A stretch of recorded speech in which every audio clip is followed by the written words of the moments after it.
Hey guys, Andrew here. Welcome back to Joe Tutorial.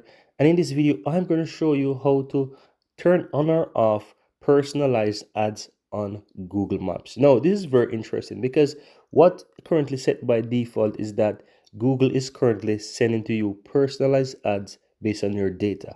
And this is very interesting. And I think it's a good thing because based on your browsing history and your activities, they know what you're looking for, they know what to present to you, and all of those good stuff. And I'm sure you've seen multiple times when you look for something online or you visit a certain place or you watch a certain thing on YouTube or wherever, whatever you do, Google literally gather that data and they're able to know what your search history like, know the type of person you want and present certain type of offers and products to you, right? And that's not a bad thing, right? That's actually good. So how do you go ahead and manage this if you want to have full control over this? And let's say do that. You can click your profile in Google Maps, for example, and click up on that on the upper right hand side and click on your data in Maps.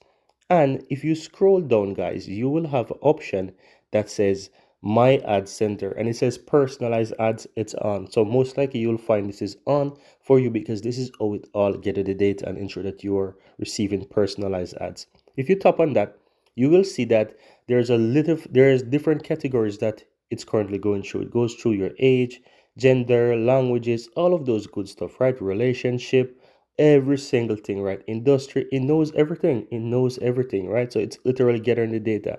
And so you can literally click on each and literally change what you want, right? So that's the important thing. So you can go through each of these and just literally customize your own ads.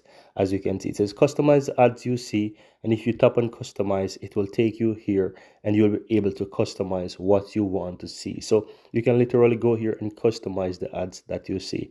So if you're looking for this, guys, and it's something that you want to have full control over, then I really recommend that you take the time to play around with this feature, you explore it, and just basically try to set up and customize the ads for yourself. But that's it, guys. Very easy and very simple.